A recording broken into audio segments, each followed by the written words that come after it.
Hello, Earth. We have a terrible decision to make. It's an uncertain decision, and we don't have a lot of time. Stop mocking me!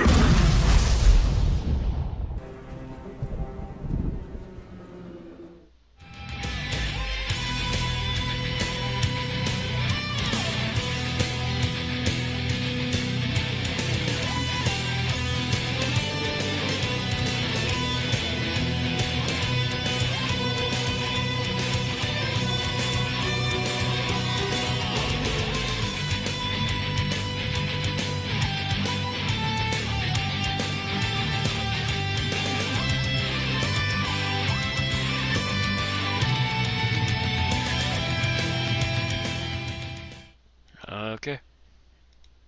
Welcome, ladies and gentlemen, to the 75th, I don't know what sound that was that came out of my mouth, installment of an Unearthly Podcast, streaming live on 8 October 2014, and featuring Kill the Moon, written by Peter Harness. As always, you can find our playlists on youtube.com/maninblackreviews, and you can follow, like, comment, subscribe, love, and tweet us on Facebook at Unearthly Podcast, Twitter at Unearthly Pod, and Twitch at MadMat2185. I am Bill Sylvia, the Man in Black, and with me are Mad Matt Winchell. Hello. Randy Ronson McCulloch. Always a pleasure. And Aaron Romeo Moonberg. Hello. On to our news, mostly from DoctorWhoNews.net. We start off with some news on the Christmas special. And by the way, DoctorWhoNews.net, fail! Fail at that title. Fail on the title. You may call it Season 34, or you can call it Series 8. However, Series 34 will not occur for another 20-some years. Yeah, when I first saw that headline, I almost scrolled past it thinking they were talking about a different show, until I saw 2014 Christmas episode and backed up. But yes, the news is that Paul Wilmshurst, who is directing the special, tweeted on October 3, or 3 October if you prefer, that they just finished filming, and Nick Frost also tweeted that they finished filming for the Christmas special, I guess, on that day. Is that the Nick Frost? Yes. Wow. Who's Nick Frost? He works a lot with David Lynch. Oh. It used to, you remember the show Twin Peaks? I have heard of it, I've not actually seen it. That was a collaboration of Lynch and Frost. Ah. Wait, Nick Frost is the one that works with Simon Pegg. Oh, okay. Wrong Frost, then. Okay. Sorry. Yeah, I was gonna say, like, this was a news topic a couple weeks ago, so yeah. Excuse me, there's some actors I just don't remember. It was okay. I was thinking of Mark Frost. So Mark Frost, Gotcha. yeah, M-N. okay, so that makes a lot weirder. Although the concept of a David Lynch style Doctor Who episode is actually kind of intriguing. Yes, it is. I Interesting. kind of wish that would have happened now. It'd be very, Curses. very, very surreal. I love Dune. Should really see Eraserhead one of these days. Anywho. Okay, so Nick, it'll be more lighthearted and funny. Possibly. So It might not be that's stupid pretty much funny. news on the Christmas special that's finished filming. There's really no new tidbits there, although I can imagine there will be leaked photographs over the next few days, because that's the way things work. Yep. Next bit, we've got, I believe this is the transmission time for Flatline. I didn't look closely at this one, Yes, but I'm it going to is. guess 8:30. 8:25. 8:25, it went back up again. We're reclaiming time. I guess it seems to be an ongoing battle between Strictly Come Dancing and Doctor Who for its minutes. Now I want to see their title cards duel to the death. And the synopsis for Flatline is: separated from the Doctor, Clara discovers a new menace from another dimension. but how do you hide when even the walls are no protection? With people to save and the Doctor trapped, Clara comes up against an enemy that exists beyond human perception. So some are speculating that this is the season's Dr. Light episode, and I can kind of see why based on that. Yeah, it sounds like it might have kind of a Blink kind of bit to it, where the Doctor is stuck somewhere. The thing is, where it was before, the Doctor stuck with a companion. One sounds like the Doctor is stuck separate from Clara. Which So might be the- interesting. Stuck with Courtney. Which is kind of what they've been. I mean, after Blink, I think all of the Dr. Light episodes were either Companion Light or Dr. Light, and not both at the same time. Kind of. I'm trying to think if there was anything where it was light on both of them after Blink. That I'm I'm not aware thinking of any. No. Maybe it's going to be a Courtney heavy episode where. Okay, what other episodes would be Dr. Light episodes? What's it called? The Girl Who Waited is considered Dr. Light. Turn Left. I think those are the only ones since that time. Okay, Dr. Light, yes. turn left, I can see, but really, I don't know if it was deliberately meant to be Dr. Light or if it was just the plot. Well, the whole plot revolved around what would happen if the Doctor wasn't there. Well, I know in that Midnight was Companion Light, and Turn Left was Doctor Who Light. Was Dr. Light. Okay. Is there any other Companion Light episodes? And the Snowman doesn't count? Trying to think. I know there's a Season couple. Companion Light episodes. I'm trying to think of them off the top of my head. I know there's a couple of them. The couple of them where the Doctor pretends to be a human in the apartment. Oh, yes, That's like the two of those. Lodger. Like the Lodger, yeah. And sequel to the Lodger. Oh yeah. The Lodger and Closing Time were both Companion Light. Yeah. Mm-hmm. Unless, of course, you do like many people and consider what's-his-face to be a quasi-companion. Yeah, He's but not. It's in terms of filming, he still wouldn't be, because yes, he filmed, but if he filmed to give Karen Gillan time to film another episode, it still counts as Companion Light. Mm-hmm. Even if you consider him a companion, which is a very questionable topic anyway. He's a companion in the same way that Benton is a companion. Pretty much. Okay. So, and we don't know if this is just going to be Clara or if we are going to see the Doctor trapped on the other end of it. Right. So we'll have to wait and see. Yep. And considering that by the synopsis it starts like Clara's separated from the Doctor, will that happen in the episode before this or not? We'll have to wait and find out. Right. Our next bit is we've got some photos from Mummy on the Orient Express. Really, the only thing that comes across to me looking at them is it kind of reminds me of Midnight. A little bit. That was the feeling I was getting from this trailer too. Was something similar to Yeah. Midnight. Between the synopsis and the photos. And it might just be that they don't want to share a lot of visuals of the Mummy before the actual episode. Midnight It was in the meets trailer. Voyage of the Damned, Yeah. Yeah. Mm-hmm. because that's what hit it. That's what hit it to me, was that it was very Voyage of the Damned.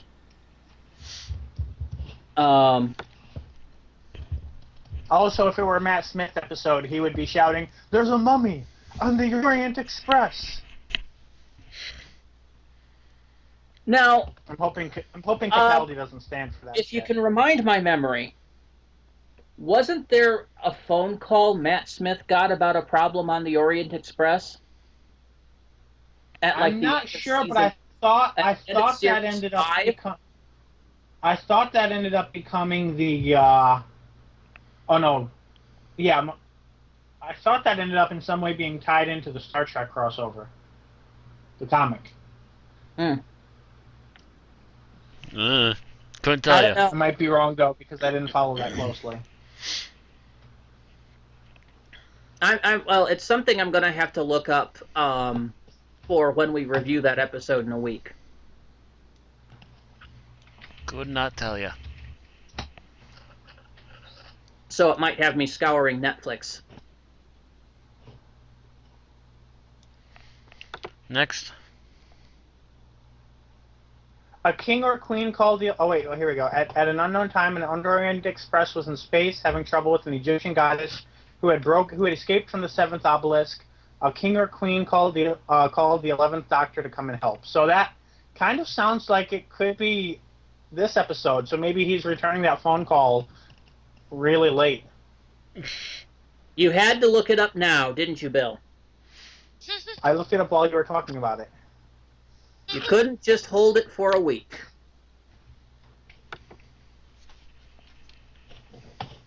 No sense asking and not finding the answer, right? Our next, we've got some viewing figures from Kill the Moon. And let's see how they turned out. This month I didn't look at it, or this week I didn't look at any of the numbers in advance. So, Kill the Moon had 4.82 million viewers, which I think has been about standard. Am I right? I think so. That was 21.5% of the total That TV might be a audience. little down. Yeah, I think that's a little bit of a downswing.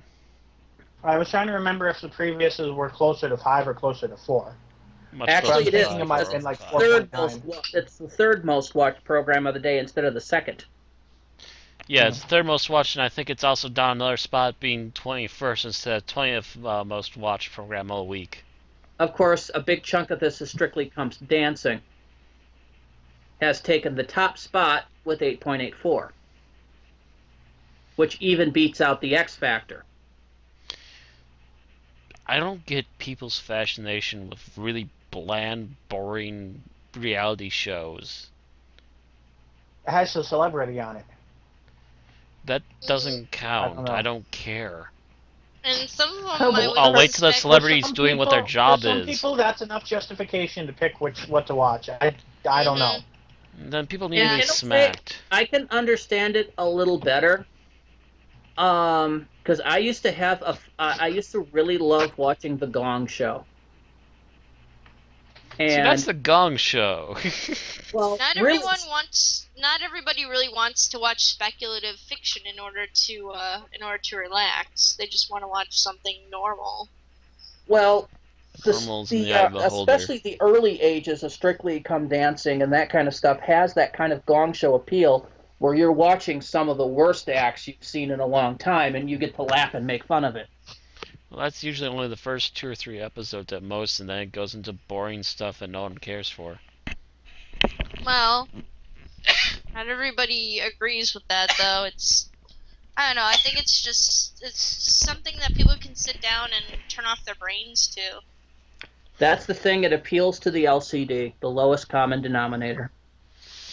Well, or I people. was going to who say, like, work- if you're saying it appears to LCD, the can't think of the full name of it, but I'm like, yeah, that would be a whole different topic. Yeah, I think it's just people who get home from work and actually no, this is Saturday night, so they're not going to be getting home from work usually, but they've necessarily. been home from work since Friday. So. And I can understand wanting to sit back and watch something relaxing, but watch a game show. Watch the news or something. Why would you want to watch a bunch of boring Nimrods playing a fake game that's pre-edited and pre-scripted to quote-unquote beat reality? Because it's been proven game that's shows not make you many think, times. Matt. That's my idea is that game shows make you think, and the news is too depressing to really relax to. The news Especially part I can with- get, but game shows make you Yeah. think? Not really. I was gonna say, especially with the whole thing about Ebola and everyone trying to hide that. Let's as not much talk as about the possible. news here too, because I don't want to get depressed. No, my thought is, it basically appeals to the common man, the common clave of the 21st century. Morons. The kind of people that should be hit with a club instead of wielding one. Anyway, it doesn't matter because, yes, Strictly Come Dancing is number 1, X Factor is number 2, and Kill the Moon is number 3. So, it does have the benefit of being the number 1 show in Britain that isn't reality TV. It is Casualty, which is, I guess, another... Does that mean that BBC is becoming MTV? No. It means it's becoming a network. And MTV is a network. It's becoming MTV. It's no different from CBS, Fox, NBC, ABC. They're all doing stuff like this. Oh. Remember when TLC used to be the Learning Channel? Now it does the opposite. To just show cartoons? Remember when Saturday morning cartoons used to be a thing? Yes. Remember when MTV used to air music? Yeah. Anyway, Old jokes aside. We just talked about not wanting to get depressed, so let's move on to Audience Appreciation Index. And Kill the Moon is at 82. This season's been coasting. Was it 84 or 86 it's been switching between? In which case this would be the lowest, or was it 84 and 82? Between 82 and 84. Oh, it was 82 and 84. Okay. Yeah. So this is on the low end of the standard deviation. Yep. So we still haven't gotten then an 85 or an 81. So I'm wondering how many people of this just hit that appreciation index just because it's Doctor Who. Yeah. And something popular, not just for thick people. I don't know. Yeah.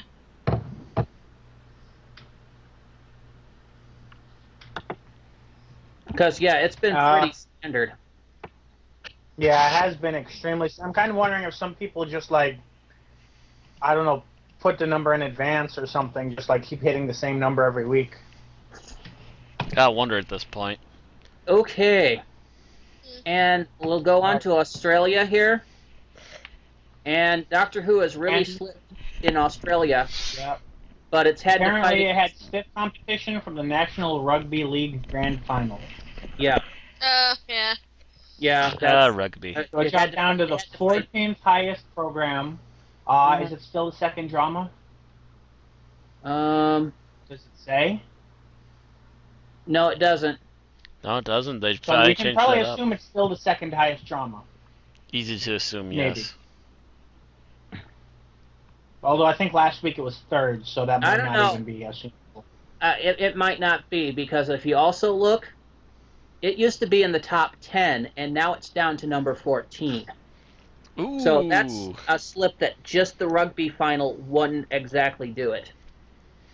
So maybe people are getting warned and they're turned off sports, by it. But I do know that sports include multiple different things on multiple different channels that would all be not competing when it's against a final.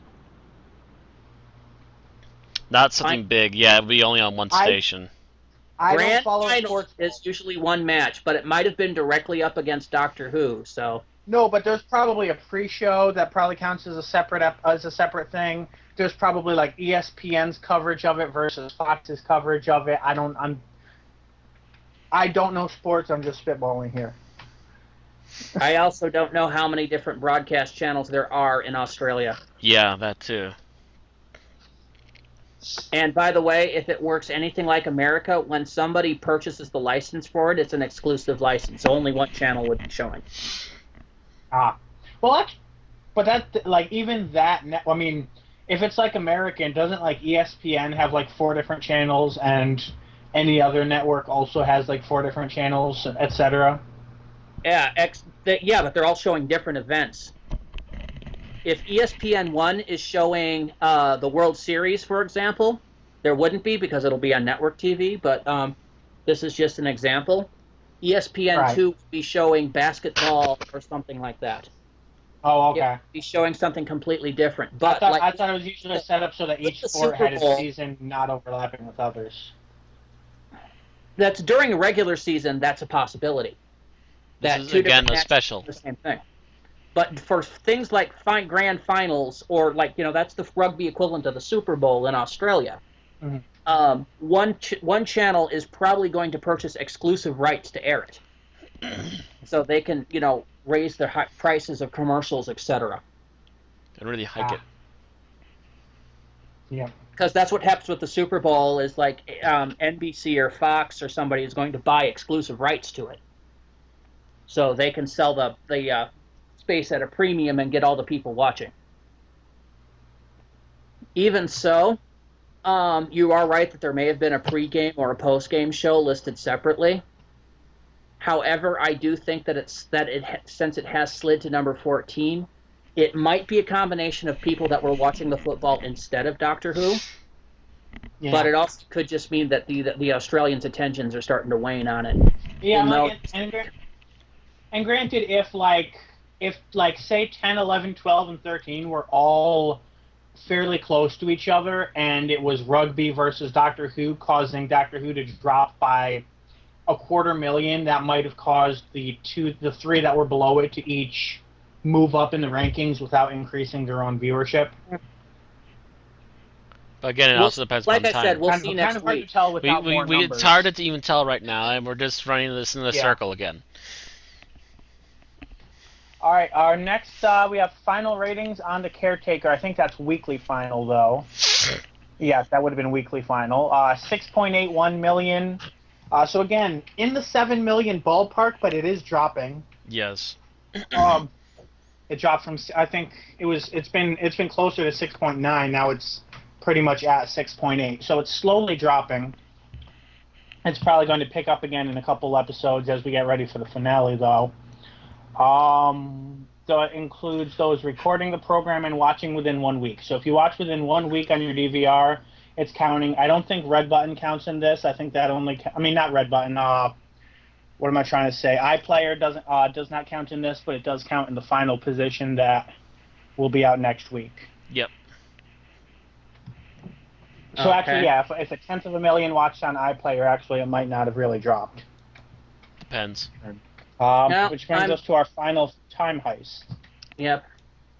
14th most watched program for the week of 21st September, and this one totaled just under the 7 million mark with 6.99. Okay, so I under. might be wrong about it dropping, because, 6.99 is not really a severe drop, considering even Deep Breath, I think, was 7.2 million. Then again, this was Time Heist, and it was awesome. Yeah, but it was also episode 5. And it was right up against the Great British Bake Off, which was the top place for that particular week. So considering that it was also against something really huge there, it did pretty well. Mm-hmm. Well, yeah, this one is also counting people that watched it on their DVR, iPlayer, and whatever. It also, that same week... Oh, no, it's not counting DVR that watched it more than a week later, okay. Oh, it does not include iPlayer, okay. So, nope. For some reason, the Deep Breath numbers we were given included iPlayer, but these don't. I don't know why. Yeah, well, mind you, that was only a couple weeks back, so it's possible that those haven't been released yet. Theoretically... Oh, yeah, it might still be available on iPlayer, yeah. Yeah, that might... Technically, we should be getting... File statistics on everything in a couple of weeks. Well, no, we got that one a couple weeks ago. We should have gotten Into the Dalek last week, and we didn't. So, Robot of Sherwood should have been the conclusion this week. Although I don't think we've mentioned this. From what I've seen, apparently it only counts the iPlayer if the iPlayer is affiliated with the TV. So I don't know if you have to register or whatever. If someone watches the iPlayer, you kind of have to register your TV in Great Britain anyway. It's part of their licensing tax. But since the iPlayer is available to everyone in Britain, because everyone who watches is expected to have a license, if you watch it on a computer that's not registered to a TV, it does not count in the final ratings. So from what I understand, it's something like 20% of all iPlayer viewings do not end up counting for that reason. Sounds wonky, so that's probably anyway. If you watch it from a public computer or something. Yeah. It also had further stiff competition that week because Downton Abbey, ITV's big soap, had just premiered its series premiere that week. So, and Downton Abbey's huge in Britain. Mm-hmm. So it had the Great British Bake Off, and on topping BBC, and Downton Abbey topping ITV that week. I could see why it was only the 14th most watched program that week. It had a lot of really hard competition. Special and a premiere of a big freaking drama. Mm-hmm. So I'm not too surprised with Time Heist. It's still an awesome episode. If you haven't watched it, watch it. Best this series thus far. Mm-hmm. Should we move on? Yeah, probably should move on. Yep. Our next bit of news, not as relevant in the States, but it does have some relevance, is that the German fans are petitioning for Netflix to dub Classic Who seasons 1 through 21.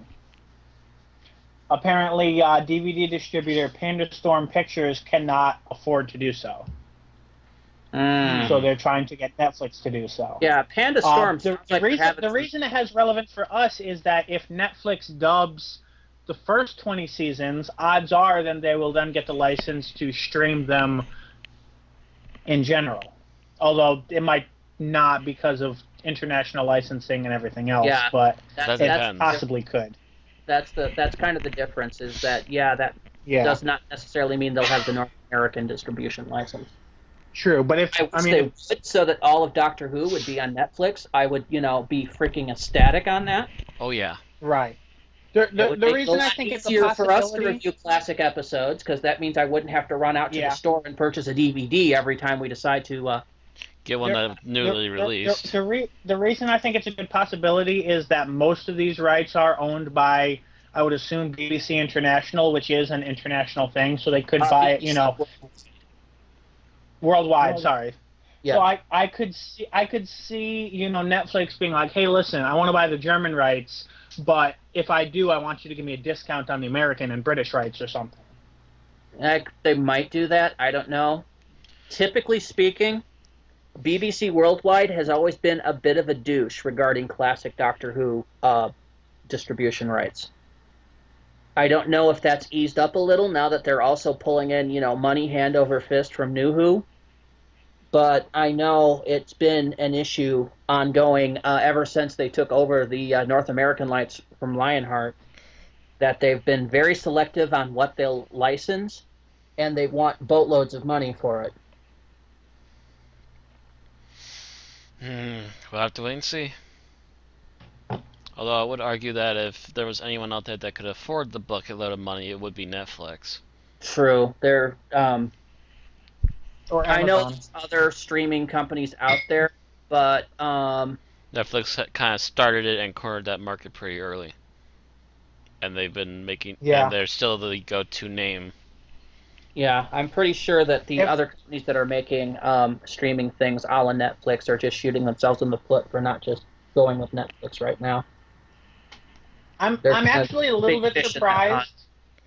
I'm actually a little bit surprised that Amazon Prime is not offering more Classic Who DVDs. So that might say something, in backing up what Randy said about BBC International or BBC Worldwide and not exactly playing ball in that area.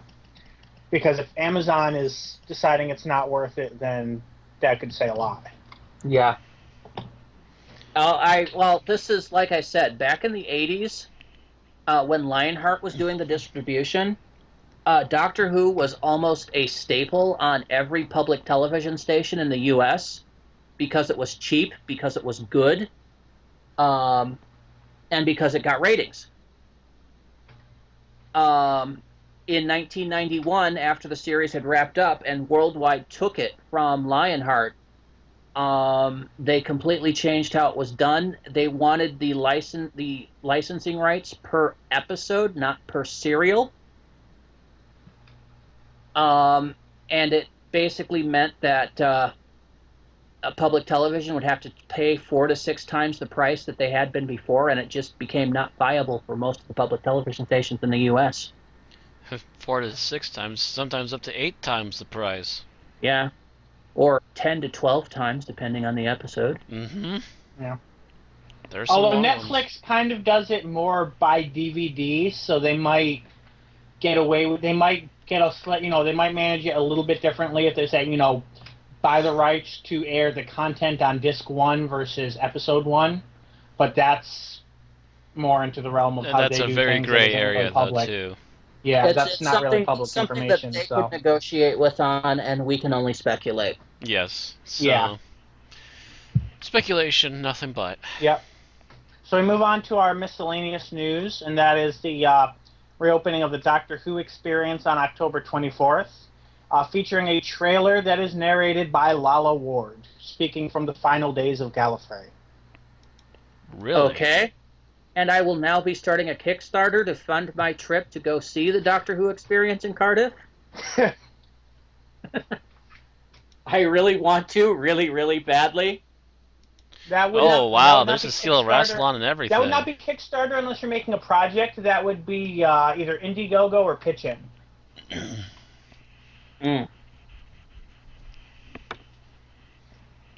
I really want to see this badly.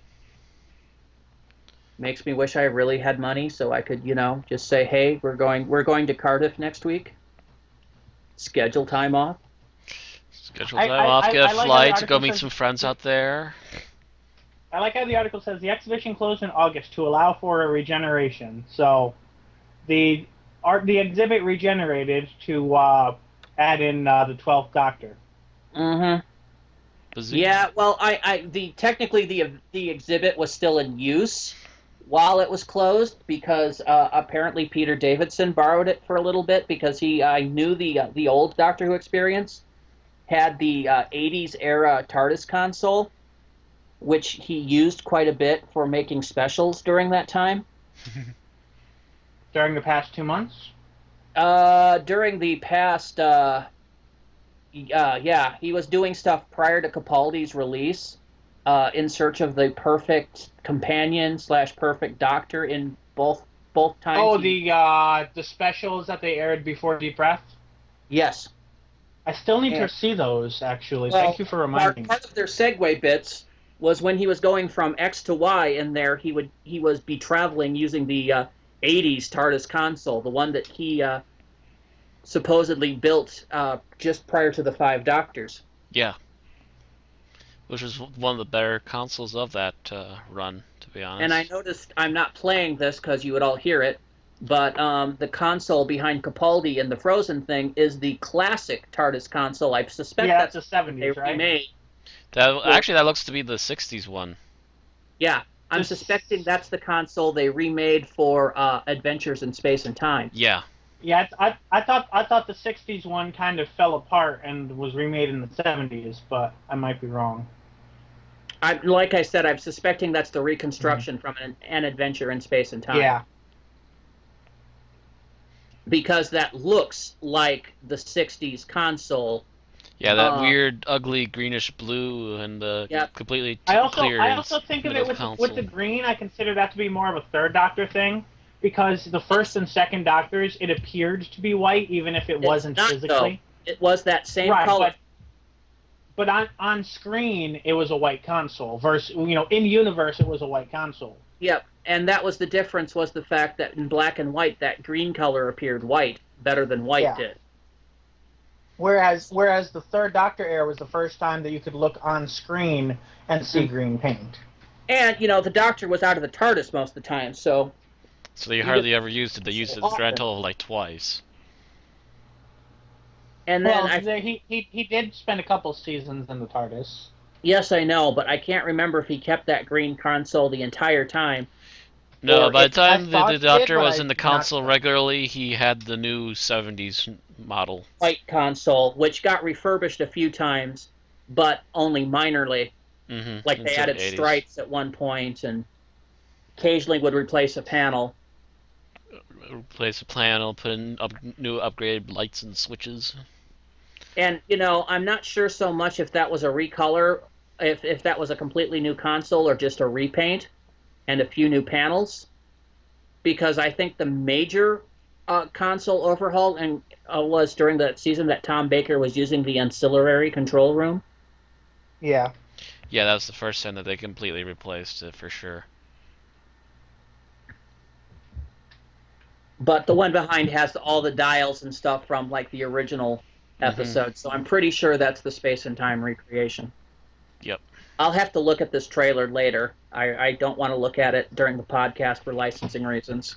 Yeah, which is also why I just barely got started, so I would start, but then pause it before anything could happen, and I've been only stopping on quick frames. Mm-hmm. So, yes, I want to go see the Doctor Who experience. When they had the Star Trek experience in Vegas, I always wanted to go and could never afford it. And, of course, it's gone now, and I'm depressed to this day. They also got rid of Kong, as far as I'm aware, Universal as well. Okay, so moving on to our next one. Yep. Speaking of And Kickstarter, our next couple bits of news are Kickstarters that are somewhat Doctor Who related that I figured are worth talking about a bit. The first is the Minister of Chance movie. It's based off of a series of, they call it podcasts, but what it sounds like is more an audio drama type thing. From what I hear, they're really good, but I have not experienced it myself. Have any of you heard any of it? No. No. So, I don't know. I guess anyone's free to look it up. The audios are apparently free, but they're looking to fund a movie, and the reason why it's relevant is, as you can see if you're looking at the image there, Paul McGann and Sylvester McCoy both feature in it. Based on what I'm seeing on the Kickstarter, either McCoy features in it a lot more, or he just has a lot more time to promote it, because he seems to be heavily involved in a lot of the various Kickstarter items there. I'm surprised that he has the time, considering he should be out filming. Or I guess he's done filming now. he's already done filming by now. They probably got done with him filming a long time ago. Yeah, they haven't sure. announced The Hobbit 4 yet, so. If there is, fans will basically kill people. Okay. All right, that's how I know the name Tamsin Grigg, as she's worked with Simon Pegg before. Ah. She was in Shaun of the Dead, which is one of the Pegg movies I actually know and like. Oh, she also appeared in The Long Game. Which is also Which an is also episode that had Simon Pegg. Simon Pegg in it. Wah, wah, wah. Now this has nothing to do with that one little side project that was going on about, was it Big Bang Theory, the little Doctor Who like show that was on there, wasn't it? Well, that wasn't on Big Bang Theory. Started with a C. Can't remember. I know which one you're talking about. And that's not Big Bang. No, this is apparently something else entirely. You're talking about the parody one, aren't you? This was an internet thing. Yeah, the parody of it. No, this is not a parody. This is its own little thing. Okay. This does not look to be Doctor Who. It just happens to have Doctor Who actors. Yeah, kind of all of the. It's only really relation to Doctor Who. It's also mentioning something about time, though, too. So. Yeah, and actually the shapes that are surrounding McGann and McCoy, those are kind of reminiscent of the Gallifrey alphabet, isn't it? Reminiscent, but definitely not that close, though. With more triangular. Yeah, it's a little more. It's very circular. It's very circular, and it's very, and McCoy's outfit is ridiculous, like what you would expect the Time Lord's outfit to look like back from the classic series. Yeah, but that's all very circumstantial when you consider anything to do with alchemy or anything of that nature in fiction is going to have a lot of circular things, or magic or any of that will have a lot of circles and triangles. Yeah, the symbols. Any fantasy setting will have somebody dressing ridiculous. Yeah, the symbols behind them actually look more like Illuminati symbols than anything. I also kind of think the whole layout of the artwork looks very Doctor Who like, but it's got nothing to do with that. I think the creators. I feel like the creators are probably Doctor Who fans, hence the casting and everything. But I think that's as far as it goes. That's about as far as it gets. Yeah, you've got the central picture of the companion-like person looking up at you, and like someone in the back of her, and this whole kind of mysterious feel to it. And then you've got, of course, the matte the filter, the green filter over the entire picture too. So right. And I didn't see the thing about the time in the main thing there until you mentioned it, but that is interesting. I'm really looking at McCoy, and wow, his face is getting old fast. Yeah. That's how I think he's starting to look older than Christopher Lee. Not to me, but maybe it's just the picture. Because, well, yeah, Christopher Lee is kind of looking well preserved at this point. But then again, McGann looks artificially aged there, so McCoy might be also. Yeah, that's true. But course, yeah, essentially what you described though there, Aaron, also describes just about every other generic horror movie cover too, so. No, not really. This has kind of the same kind of layout that I've seen on various books yeah, for it does have Doctor a Who similar and- layout to a lot of the Doctor Who stuff, but I would also argue it still happens a lot in horror movies too. Yeah, it Well, happens a it's lot the in filtering in and John. everything here. Let's just say It's actually a very in genre powerful fiction in people. general, those are all very common Yes. choices. So it's not specific to any one section of genre fiction. But because it's Doctor Who, we're seeing a lot of Doctor Who symbolism in it. Yeah. Mm-hmm. To move on, because we have spent 40 minutes on the news so far. Our next one here is it's actually a documentary. It's a brief history of time travel. Didn't and that BBC I actually America watched already the make trailer this too. documentary? I'm not certain of it, but I know this. They mentioned, at least in the trailer, that there are a lot of documentaries about the science behind it, whereas this is looking, I guess, more at the fiction and the fandom and everything as well. There's also, if you scroll down, there's a list of people whom they've interviewed for the documentary.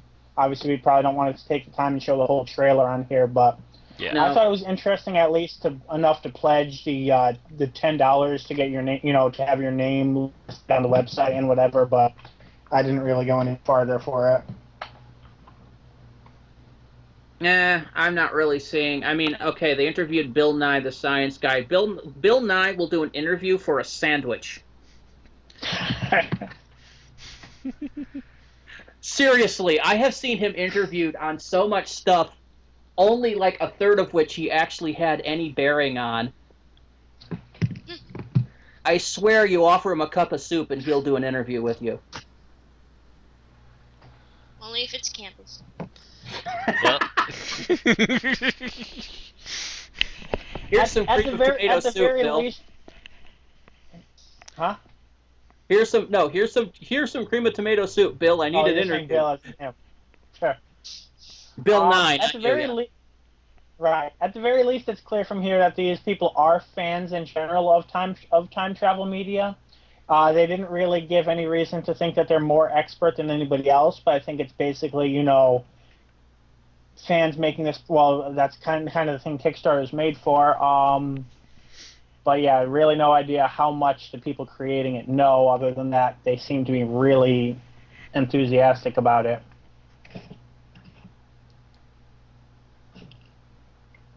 Yeah. But they've got 8 days to go and $1,800 left to raise. So if you at least want to see it made, share it or whatever. More like 11,000 left to go. Yeah, Well, I said 11,000. 10,800. So yeah. You said No, yeah, 1,800. closer to 10,000. You missed a zero when you talked, Bill. No. Wait. 1,800 and. Oh wait. What are Okay. you reading? What are you counting? No, I see what you're saying. Okay. Their goal No, I is said- 35,000. I didn't say They're at 10,800. 24 and a quarter. Yeah. Thought I said 10,800. Bill, the math. You missed Sorry, I a said zero 10,000. between 1 and 8. Oh. You fail at maths. No, apparently I fail at speaking then because I could have sworn I said 10,800. No, you said 18,000. He said 1,800. Make sure brain Anyway. is in before Yeah, engaging. Bill said stuff. Let's move on.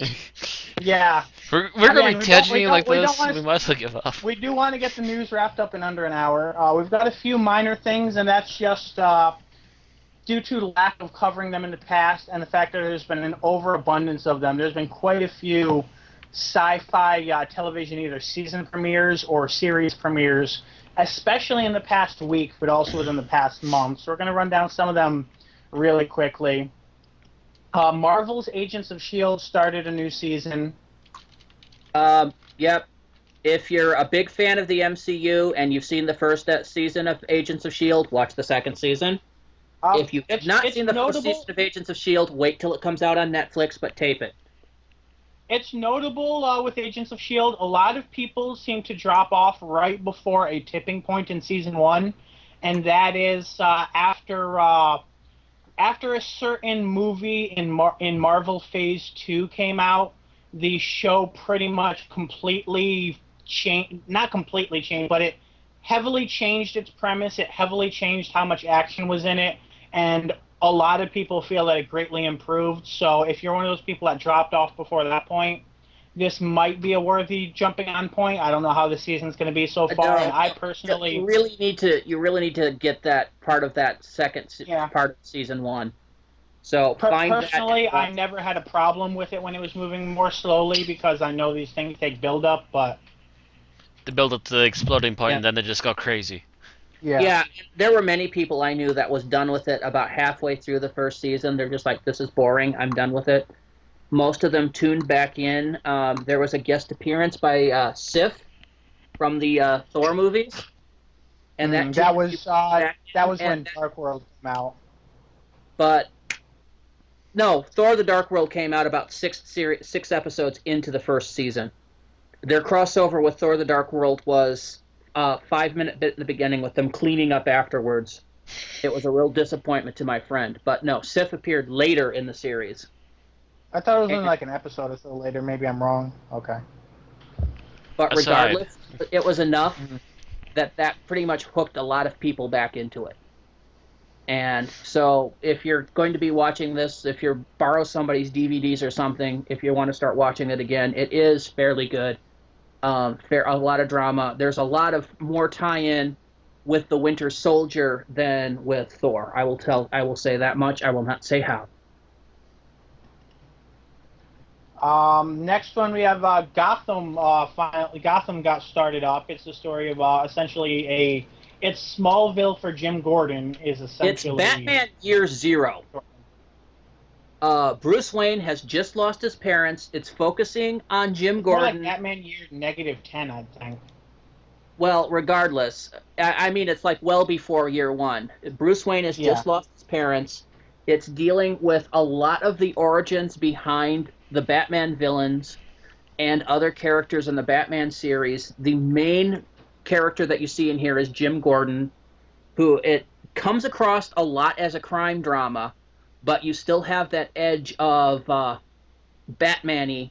It's kind of Burton-y, which is kind of cool, but not so much that it's over the top like the Danny DeVito Penguin was in the second Burton movie. Nonetheless, Penguin's over the top, but not as bad. Yeah, I actually like the Penguin character. Aaron and I have been watching this. We both think it's a great show.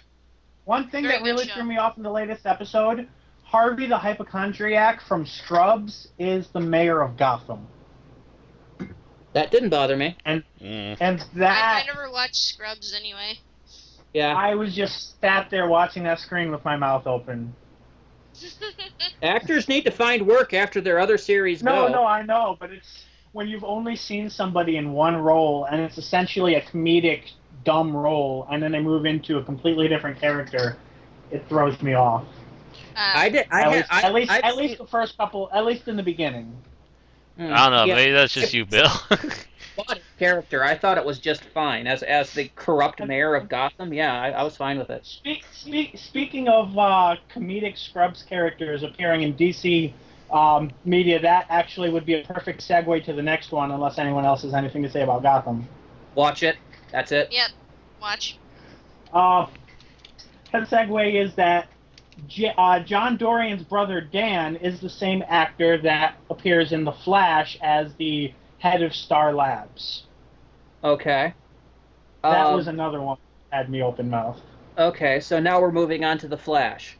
Yes. If you've watched Arrow, you'll probably be watching The Flash. It's not quite as Nolan-y as Arrow. It's a little more like... the closest thing, I would consider it a blend between Arrow and, if anyone watched Static Shock.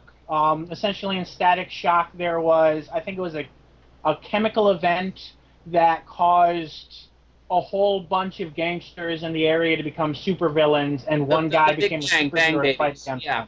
Yes. Yeah. That's a lot of what the Flash show seems to be based on. We've only had the premiere so far, but that's the premise that they seem to have set up for us. Because that was also Smallville, where the meteor accidents created all the rocks that were causing all the meteor freaks. I did not know that because I have not watched an episode of Smallville. That's what it was in the early seasons of Smallville. It almost became Monster of the Weeky. Which figures. Where the kryptonite was essentially causing meteor freaks. That were all the bad guys in the early seasons of Smallville. Because the idea of kryptonite being a very rare commodity seems to have been lost over time.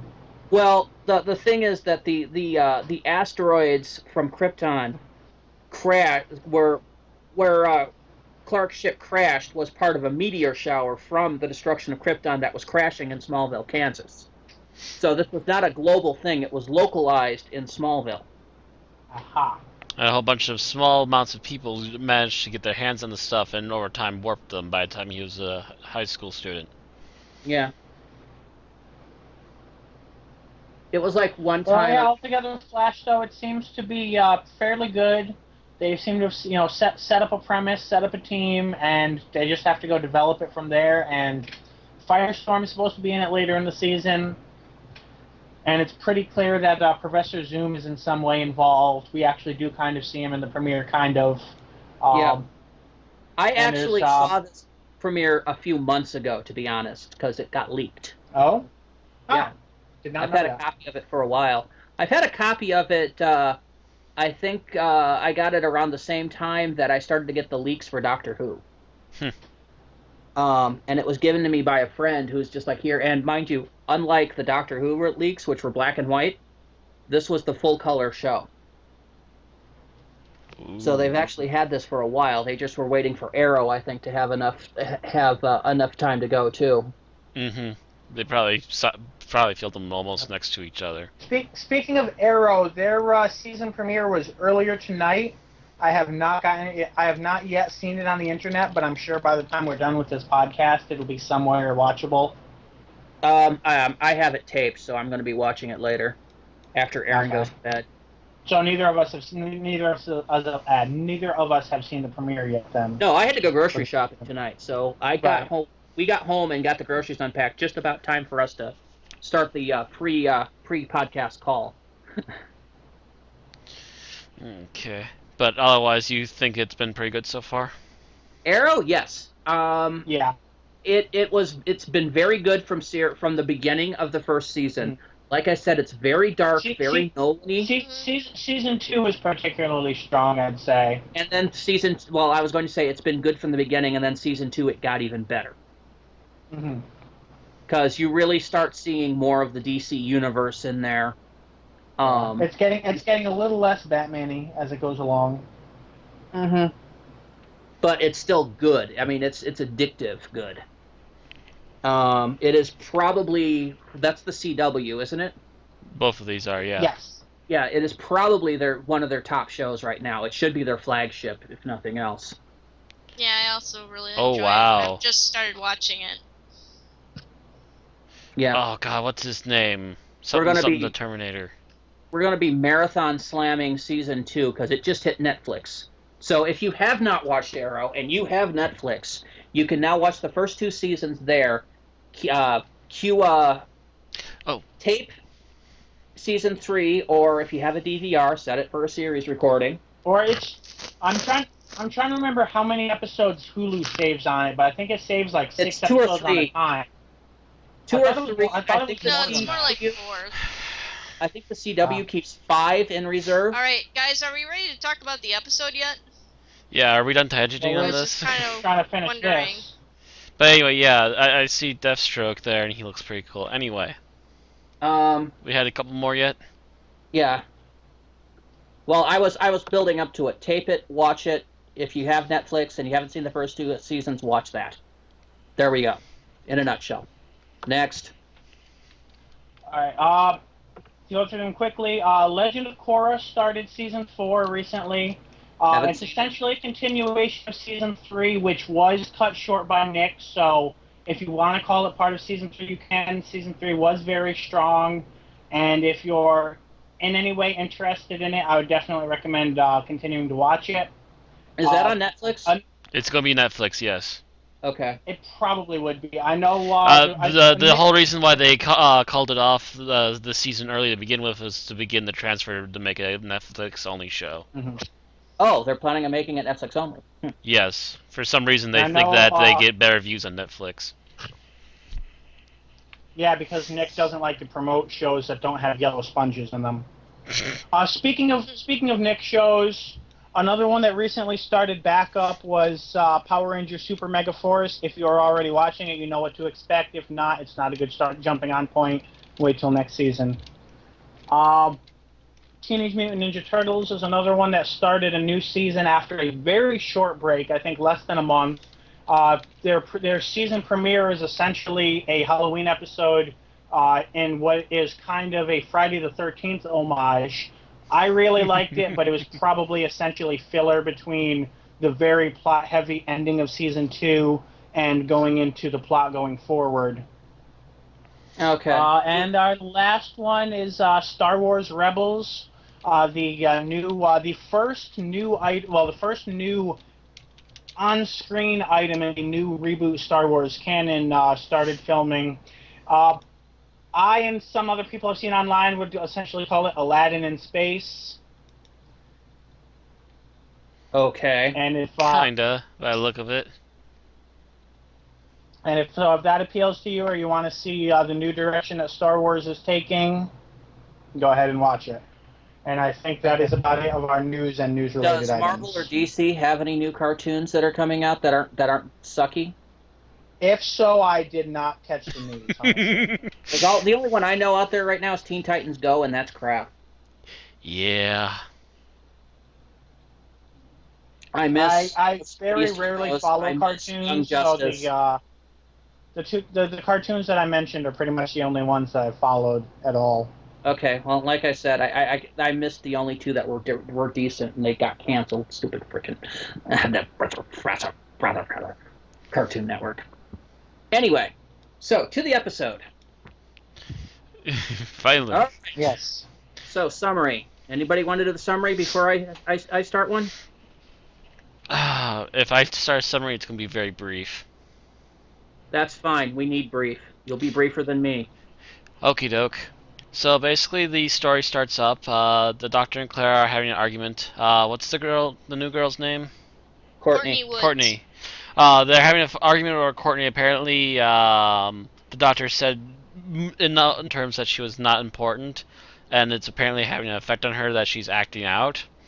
To which the Doctor finally decides, sure, fine, we'll head to the moon. Will that make you feel important? Which is kind of an awkward mood swing for him to have, but okay, we'll go with it. So they head to the moon. Turns out that they're inside of a spaceship that's about to land on the moon. Awkward accident. Hitchhiker's joke there somewhere. They look around the inside of the hull where they're at, and they quickly figure out that they're surrounded by nuclear devices. The Doctor then starts up some sort of weird tangent with the people that just found them, essentially assuming that they're going to arrest them, fight with them, whatever. To which he quickly then figures out that they're actually not going to be violent towards them, but they will ask them politely, if not semi-forcefully, to please join them and not be a hindrance.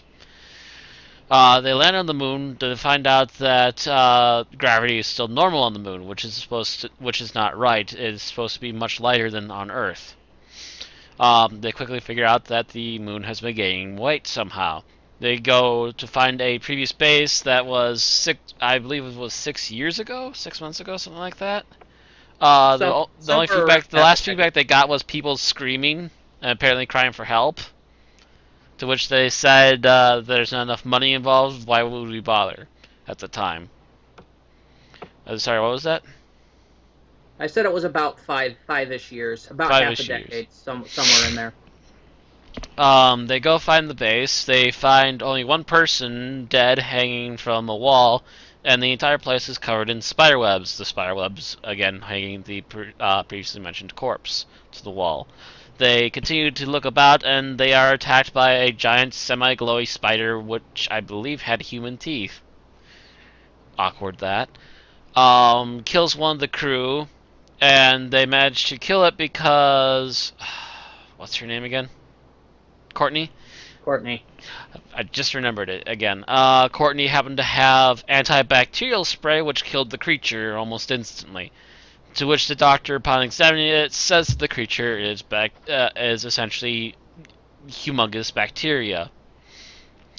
While they were inside, another crew member was told to turn back at one point, and he was headed back to the ship, to which he was jumped by one of these creatures as well.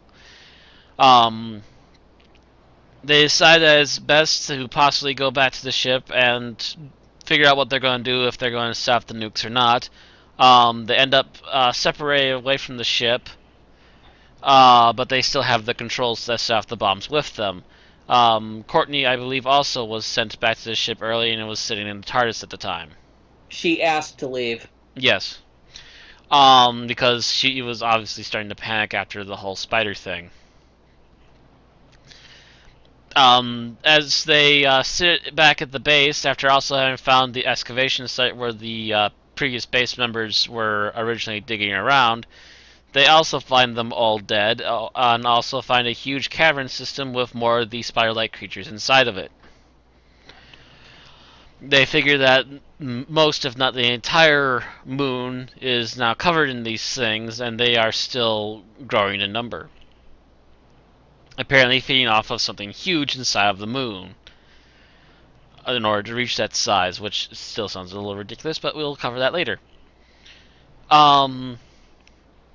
They head back to the base to continue talking over things now that the power system was up and working at the base again. And Courtney gets brought in because they managed to make communications with her, I think it was her smartphone. Yeah. And upon looking... using Tumblr. And using Tumblr, to which the doctor had a negative reaction to as well. They managed to also find some of the research that the previous people had been doing and found out that there was actually something large, living inside of the moon, but it wasn't active yet. To which the doctor remarks that the entire moon is an egg and that the creature inside is apparently about ready to hatch, which is why the moon is growing to the point that it's about ready to essentially burst open. Excuse me. Courtney wants to get involved again, and the doctor has decided for whatever reason that this is a point that only the humans can talk about, so he gets his TARDIS to come back to him, drops off Courtney, and takes off in the TARDIS to go to the end of the waiting period to come back and see what they decide on. Considering the fact that they are deciding whether or not to kill it. Yes. That's big. Trying to decide whether or not they're going to set off the nukes and kill the creature or not. The debate continues, including the fact that they get temporary connection with the Earth to try and contact the Earth and ask their opinion on it, because it's a matter that is important to the entire planet. To which they ask if they believe that the creature should not be killed, leave their lights on. If they think the creature should be killed, leave their lights off. To which a mass majority decide to leave their lights off on the planet. How you can see that from the moon too is also another story.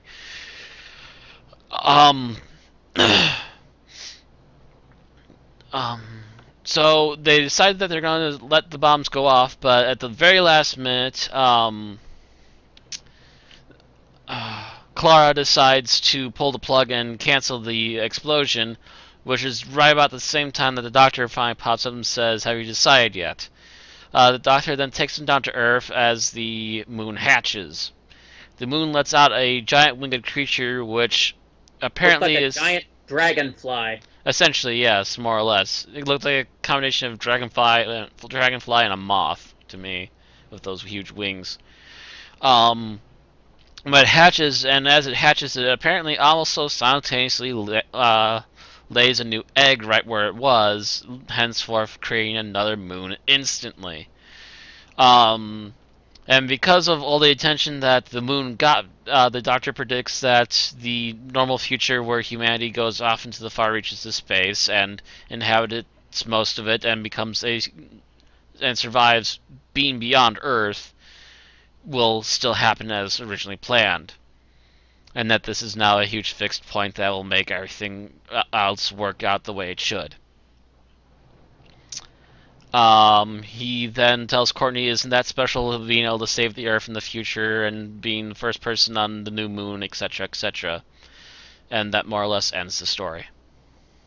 Well, except for Clara getting very pissed at the doctor. Oh yes, that's right. At the very end, Clara also feels that she's been kind of cheated on and used and abused by the doctor, and says that she's had enough of it and wants to go home and wants the doctor to leave her be. To which she does have a talk with Mr. Pink, and he's like, "You're not over it. You're still reacting to it. Give it some time, then come back to me and tell me how you feel about it." To which she does have a drink and sits down and looks up at the moon and thinks to herself. The end. Okay. So, this is getting about a 10 out of 10 on the ridiculous scale. They used "kill Hitler" 3 times in one conversation. Yes, I noticed that. I'm like sitting here, it's like, but you did go to kill Hitler because freaking River Song made you try. Yes. You failed. You locked him in a cupboard. They should lock this episode in the cupboard with him. Yeah, this episode really, really annoys me. It starts out okay. It starts off okay, and actually I have to say, Me. I have to say that upon original viewing, not a bit of this bothered me. But as I sat there and let it digest in my mind, I started to make more and more links to how this doesn't work right at all. This episode would think that a dinosaur spitting a blue box out of its mouth was laying an egg. Yeah, this is just so wrong on so many levels. The doctor, first of all, the fact that the moon is an egg. We've been to the moon. We've drilled on the moon. We've taken core samples. We know the moon's not an egg. Mm-hmm. It's very obviously covered in a ton of rock. Well, covered is... The shell can be made of anything if it's an alien egg, but the core... No. Yeah. Yeah. We've drilled enough on the moon that we would know if the shell was a shell, and it's not. So already, this is hitting the ludicrous scale. Then we have the freaking children of Shelob that are supposed to be one-celled bacteria. Those aren't one-celled bacteria. Because single-celled organisms have exoskeletons. And teeth. Yeah. Yeah, it's not holding up. It's No, I thought they might have been. God damn it! Forgot the quote I was going to use, but prenatal lice. But then they said they were bacteria, and that made it worse. Yeah, it's just not. This whole episode was bad. And you think about the conclusion. First of all, the doctor basically halfway through this, when this becomes a debate on whether to kill it or not, basically goes, I can't get involved. Out of the clear blue sky, which he has gotten involved in stuff like this plenty of times before. I can see Exactly. it being a key turning point in human events that he would want to take his hands off. But unlike the 10th or 11th Doctor, who would be sad and apologetic about not being able to interfere, He's just angry and pouts and leaves. A complete and total tit. But Yeah. as I mentioned, I think I mentioned to Randy after watching this, if it were any species other than human, he would have no fucks given. He would be interfering his ass off. Mm-hmm. And the moon being an egg wouldn't bother me if this was Planet X and Galaxy Y. Yeah. This is the moon. This I- is something that we know better about. But because of the current administration's need to ground this to the Earth, it loses all of its credibility. There's also, if we're talking about credibility, there's also the fact that eggs do not just spontaneously gain mass. That's not how An egg works. That's not how anything works. That's not how eggs work. That's not how thermodynamics works. That's not how growing works. Growing works by taking in matter and making it a part of you to grow, not by spontaneously becoming heavier when there's nothing to draw from. And then you have a newborn creature then proceeds to crap out another egg of equal mass. Is this thing a giant space tribble? Of course, the egg was bigger than the newborn creature, which it would have had to be. So that raises all the more questions. Yes, there's a whole bunch of scientific no. Just no. It's Space Mothra. That is kind of essentially what it is. More or less. Yeah, but you don't have the little miniature people chanting for it. Not to mention, Godzilla has done Space Mothra, and it was way better than this. Mothra goes through stages of growth before it's big enough to lay another egg. Yes, that this too. This happened within 5 seconds of it being born, which meant it had to be pretty much ovulating in the egg. Awkward. And then they cut off screen because they didn't have the effects budget to show it laying the egg. Yet I had the effects budget to actually show the moon exploding in our opening. Now use still images, bitch. What's your excuse, Moffat? This episode just managed to piss me off on so many levels. But okay, the point I was getting to is you have him doing the whole hands-off thing, yet the people that make the decision whether to not to blow up the moon or not is Clara, who the Doctor brought there in the first place. Yes. So if he would not be there, that particular decision would not have been made in that way. Matter of fact, the exact opposite would have happened. So the Doctor already being there has interfered in the natural course of events, which he was trying to do. Logic fails on so many levels. Yeah. Apparently, the entirety of his logic is hinged on the fact that they shouldn't have even appeared in the first place, which means that nobody that was with him should also be there. Granted, this is also the man who gave fire to a group of cavemen and has done a whole bunch of other things that greatly influenced the course of human history. So, well, we really don't know if those cavemen were human cavemen. Yeah, we honestly don't know for sure. And we really we do know that the fire that he was involved in starting was a great one in Rome. Yeah, but that probably would have happened anyway. One of them in we do know he was responsible for the Great Fire of London. That too, yes. Yes. But it probably was started anyways because aliens were involved. True. I mean, that's the thing. There was no alien involvement, so to speak. In this one, no. There was no aliens interfering with history that the Doctor was trying to correct or stop them from doing so. This is kind of a reverse historical drama in which the Doctor is dealing with an event in the future which should have occurred anyway, but whether his interference changed stuff, I would have to say yes. Yeah. Although I would have to say, apparently his deposition of Harriet Jones did not do much to change the reaction of the British space program to aliens. Apparently not, no. Yes, because that's the thing. Her first thing is that's what you do with aliens, right? You blow them up? Yeah, I do like the Doctor's reaction on revealing that it's an egg, because the look on his face is like an 8-year-old boy that just discovered where his parents has hidden his Christmas presents. I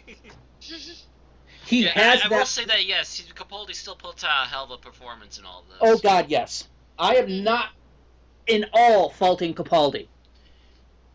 No, this is him dealing with he the was script he was spot on given. in this one. But yes, because that look on his face is just great, because it's very rare that we see Capaldi's Doctor react other than cross. Because that's basically his general personality, is cross and a bit dickish. Speaking of him not being cross, I love his reaction when Clara is bawling him out and he just does not know how to react without making it worse. Yes. he's trying to tell her that he had the faith that she would make the right decision, which again, she shouldn't have been the one to make the right decision. Exactly. But he's just putting his foot further down his throat as he's doing it. I had no idea that the doctor had inherited Some syndrome somehow. Open mouth, insert foot. Keep opening mouth, insert foot deeper. Eventually you'll be able to walk again. After someone else punches you in the face. Eventually, the foot up his ass and the foot down his throat will meet, and they'll cancel each other out. Apparently. Either that or the foot will meet the stick with Capaldi's case. Anyway, no, his expression that he had, that sheer joyful glee, is something that we have not seen in the Doctor.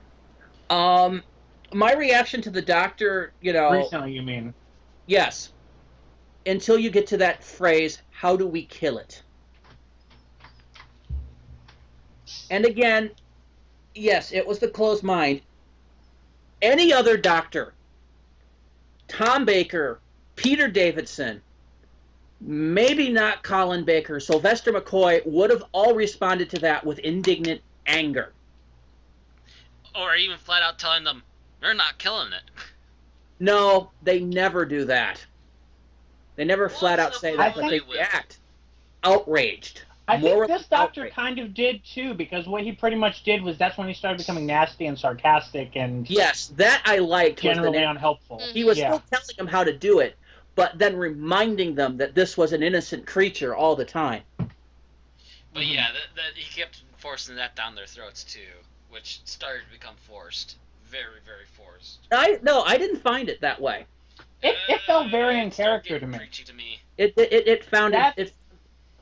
That felt like something the Doctor would do in that situation. Mm-hmm.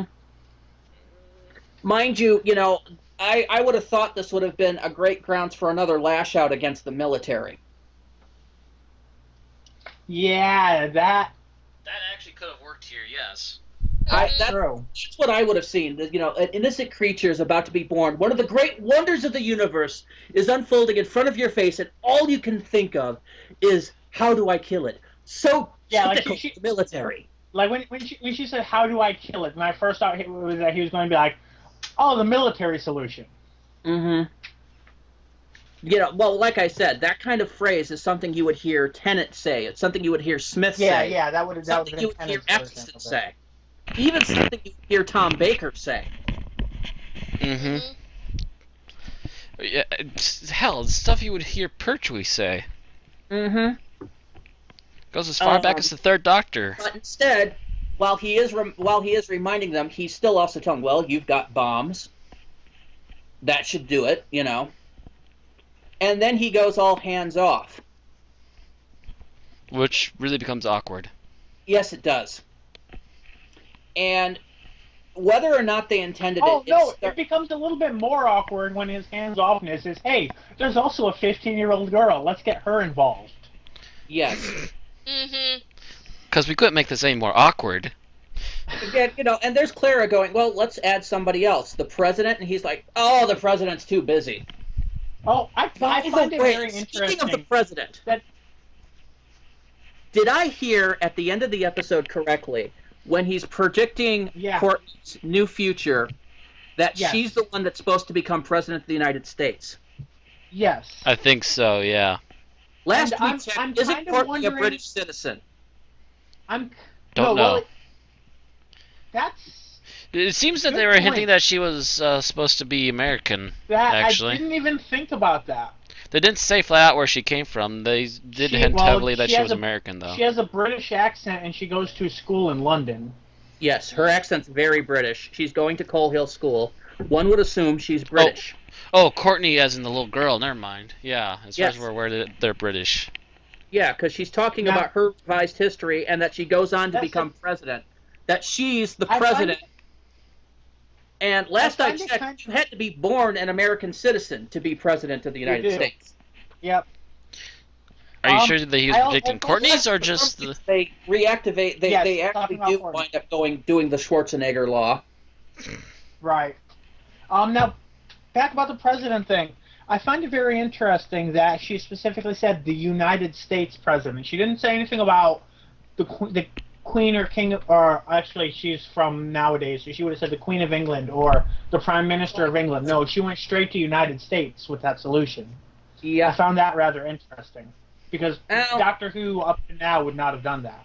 No, it is, however, kind of the correct way in the fact that the leader of the free world is essentially the president of the United States. This or even may the UN Secretary General. What? Yeah. It's The still UN Secretary General. America dictates the policy that the world tends to follow. Whether or not this is the correct policy is not a debate for this podcast. And whether this will actually continue to be true in the future as China gains more power also is not for debate in this podcast. No, I mean, the reason I bring that up is I feel like, particularly in the RTD era, there was this running theme of Britain's golden age. John Sim as the Prime Minister of Britain taking over foreign policy while insulting the American president. And all these varying unrelated plot lines all about Britain taking their place as equals in dealing with all this extraterrestrial stuff. Well, the Britinocentric policy goes way back. I mean, if you take a look at the space program during the Pertwee era, it was the British space program, which never materialized. And I think was already stillborn by the time those episodes aired. Wow. This is the first time you've actually heard to NASA being referred to and that kind of thing. So, it's kind of breaking a long-standing Doctor Who tradition, but it also might be a sign that the people producing Doctor Who has gotten more aware that Doctor Who is a global phenomenon, not just a British phenomenon. True. That I do have to give them credit for. That is an actual logical thing to think about. However, logistics don't enter into it when giant parasite alien things on the moon. Yes. Yep. I am sorry. That was just ridiculous. Because not only did they look like spiders, they acted like spiders. Yes, more or less. They made webs. They made webs. Yeah. They had webs. Bacteria that makes webs. That's a new one. Mm-hmm. The thing is that they can make web-like structures, but it's mostly from stringing their bodies together, not from silk-weaving glands. Yeah.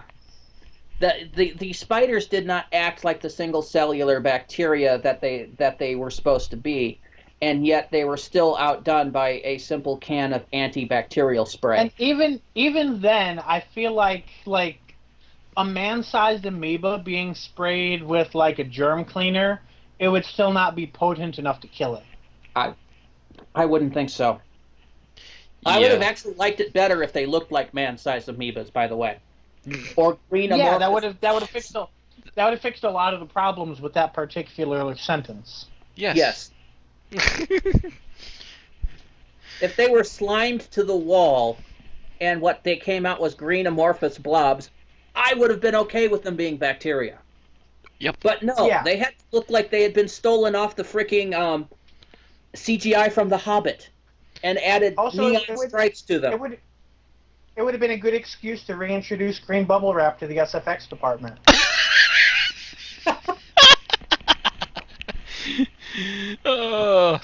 This is bubble wrap. We're gonna wrap our actors in it, and then we're gonna make them crawl around the set. For those whose head that went over, that was essentially an Ark in Space reference. My brain just went sideways again. It's been doing this all week. With the spider things coming out, you see the Doctor and them all panicking, prepared to do that, and all of a sudden you see Sylvester McCoy come on in his freaking outfit from Lord of the Rings going, No, you're on the wrong set. You there. I'm filming a movie, don't you know? Come on, a la Radagast. Bird poo and all. Now, come on, gather up, come with me. We have to get to the Mirkwood set. I have a sleigh with rabbits!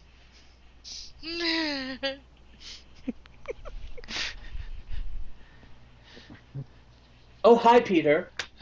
Hi, Syl. What are you doing here? Oh, just gathering some lost things. Come on. Brain, wrong. Must kill Brain. What strange little men are these? And, you know, it's something else, too. The doctor then proceeds to go on, when he's talking about the egg, and mention the fact that it has to be the last of its kind. How the hell would he know? Yeah, there's no logic involved there, especially since he didn't... I'm just going to assume things! If he had said the name of the species and be like, I thought they were extinct, okay, I could buy that. But instead it's like, oh, because it's an egg around the Earth and you don't see other eggs around the Earth, it must be the last of its kind? Yes. What? Yeah, it's like, you just added that line for no reason. And I'm sitting here, my brain on the second watching is going sideways on this too, going, okay. So it's a creature that's essentially born pregnant, lays its first egg right after it's born, and there's not a billion of these things. Why? Not to mention the eggs being laid in a variety of other places right now, probably also all hatching pretty soon. So my brain goes sideways, and it goes to the superhero squad version of Galactus, munching on a moon and going, ooh, I do love the ones with the creamy filling. Or were they all wiped out when they had that war against the Republic? And that joke will probably require an explanation. In the Star Wars Legends universe, there's a species known as the, I believe, Star Dragons. Their full name is the Dwynagwin, I believe, that are essentially this. Arg. Except they communicate telepathically, so they probably would have spoken if they were in this episode. I think they do anyway. Which might explain why the Doctor knew it was the last one. Well, It's psychic. It told him. Considering this is Star Wars, that means not only was it species a long time ago, but should have been from a galaxy far, far away. Well, this one happened to get a little closer. Oh, God. The final bitch about this episode is that it really kind of became a morality drama. Yeah. That a lot of people, myself included, began to see as an analogy for pro-choice, pro-life. I know Shayna, who's been on the podcast before, really saw it like that and instantly despises this episode as a result. As if there wasn't enough reasons to despise it beforehand. Yeah, I kind of agree. Like, I even feel that towards the end, even with her discussion of the Doctor, seems to be kind of about how he nearly tricked her into doing it. You know, how in the abortion debate, a lot of people will suggest that women are being, you know, either forced or talked into getting abortions against their will by men, you know, or you know, other people. Society in general. Yeah. So, and it's kind of, I see it at least as a kind of a common pro-life kind of argument. So. I'll put it to you this way. I believe that a woman is allowed to do what she wants with her body. I'm going to have to backcharge you there, Matt, because we're getting political. And while there are some card, Matt. We really don't want to get on that. Don't want to get political about it. We only want to talk about how the episode itself. We're worried about the episode. Yeah. All right. Fine. Do we feel that it was handled appropriately, or do you think that was kind of? No, it was. Do you think it was kind of definitely handled kind of sloppily. I mean, I'm all up for discussing stuff like that, but you have to kind of word it properly, and you have to kind of handle it delicately and with very informed. Be more informed about it, I guess. And the thing is, I don't know how big of a debate this is in England. I honestly don't. I tried looking that up. I found no data. It's, of course, huge here in the United States. It's a And major of course, political. invoking the President of the United States in the discussion kind of lends itself toward being involved in the United States political So discussion. you're thinking the writer actually knew about this debate and was writing it in there deliberately? Because if so, he was writing it with a hammer. Or it was just particularly sloppy. Either that, or he's particularly sloppy and clueless. I'm just saying, if it was completely accidental, invoking the word President of the United States does not makes it worse. Especially, like, as you've mentioned before, that using the United States as being the authoritative body is out of character for the Doctor Who universe. Yeah, and I'm just saying, like, if a political discussion about that topic were to say the president should decide, there would be riots. Mm-hmm. And that regardless being said, of whether or not we had a female president at that time. Now, Bill, you said that you saw some people debating that that the reverse was actually true about this episode.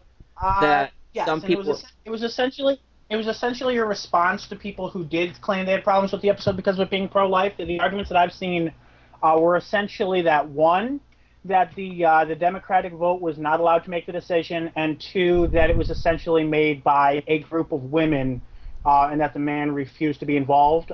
There's also a quote that I actually noticed during my second watch that does kind of somewhat support that, not completely to the point of saying it's definitely true, but he does use the words, "It's your moon," and then a word that sounds like womankind. It might be humankind, but it sounded more like womankind. No, he said womankind. It sounded like he said, it's your moon, womankind, it's your choice. So that does lend itself toward the pro-choice side of the analysis. It doesn't. And I will give you the basic why. Because the basic argument of that point is whether to kill this unborn creature or let it live and be born naturally. One side, the people that we know as the protagonists of the series, let me finish, Bill. Let me know as the people that are the protagonist of the series are arguing to let it be born, and the guest people are arguing to kill it, and the protagonists are making the quote right decision by letting it live. That, in a nutshell, is a pro-life stance. Yes. And I mean, in terms of the general, and I can disagree because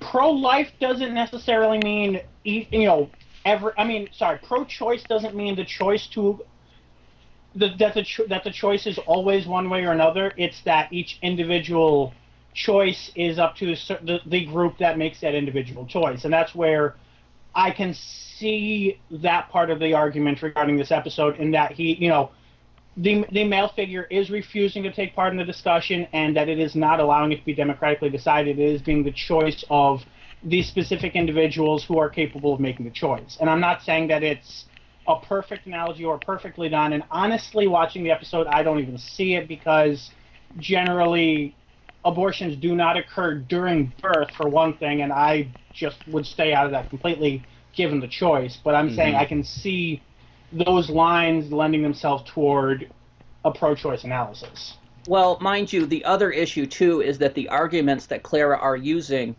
the lines are using, are almost verbatim lines from the pro-life stance.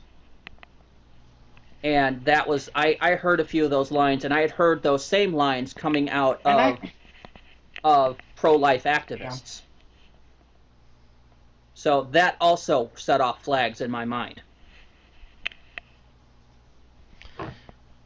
While I would argue that it's hard not to have a hint of pro-life, pro-choice in a story like this, at the same time, I would also argue that if you handle it better, you shouldn't even be covering that topic to begin with, if that's not what your point is. That is a tricky place to go with Doctor Who, because I cannot see the Doctor ever endorsing any sort of death on, pretty much, even if it is the only choice, the whole point of the Doctor is that he finds a magical decision to make it not be the only choice, which does not apply to the real-life debate. Mm-hmm. And would be a faulty enigma of what the topic is anyway. Like, if a Doctor Who character was to the point where they needed an abortion or they were going to die, he would find a hospital ship that could teleport the baby into an incubation chamber to keep the pregnant woman from dying. Mm-hmm. You know, they're in yet another Doctor Star Trek crossover. I think they actually did that once in a Star Trek episode, but did they really? I think they might have. Yarg. Anyway, it just, regardless, the writing of it was very sloppy and ham-fisted. It's obvious that this guy, who was the writer again?